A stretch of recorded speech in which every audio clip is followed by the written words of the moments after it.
In diesem Video erzählen wir euch etwas über Walter Lichtheim, der, so wie wir heute, ein Schüler des Christianiums war. Geboren 1919, war Walter Lichtheim Sohn einer jüdischen Familie. Seine Eltern waren Margarete und Georg Lichtheim. Georg leitete als Direktor die Altonaer Gas- und Wasserwerke. Margarete hatte eine Ausbildung als Pianistin erhalten. Die Familie bewohnte das zweite Stockwerk des Hauses in der Palmei 25 in Hamburg-Altona. Im Haus wurde viel musiziert. Walter spielte Geige und sein kleiner Bruder Ludwig Flöte. Mit der Machtübernahme der Nationalsozialisten veränderte sich das Leben der Familie. Der Vater wurde entlassen und verstarb bereits 1939.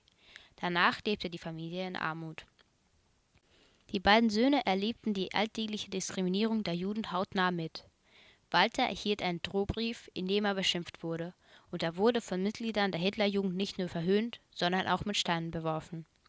Mit der Zeit verschlechterten sich die Bedingungen für die Juden in Deutschland immer mehr. Walters Bruder Ludwig wurde der Zugang zu staatlichen Schulen versperrt.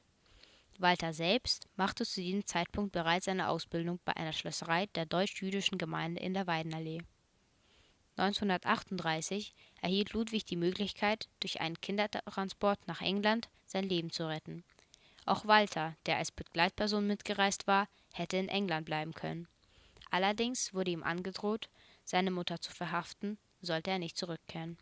Und so kehrte er zurück.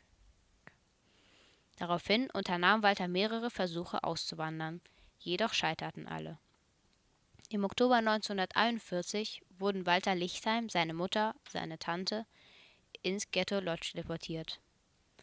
Im Mai 1944 schrieb er eine Postkarte an Harry Goldstein vom Jüdischen Religionsverband in Hamburg, sein letztes Lebenszeichen. Es enthält einen versteckten Hinweis darauf, dass seine Mutter und seine Tante bereits tot waren. Lieber Onkel Harry, ich freue mich, dir endlich schreiben zu können, dass ich gesund bin und auch unverändert arbeite.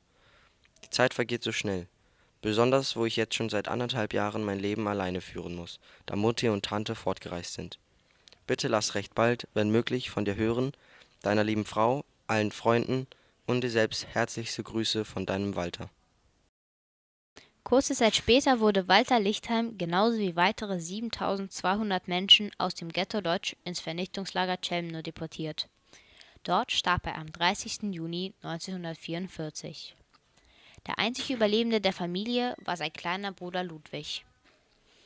Ein ehemaliger Nachbar und Freund von Walter aus der Palmei erinnerte sich viele Jahre später immer noch an ihn und stiftete ihm und seiner Familie 2003 einen Stolperstein.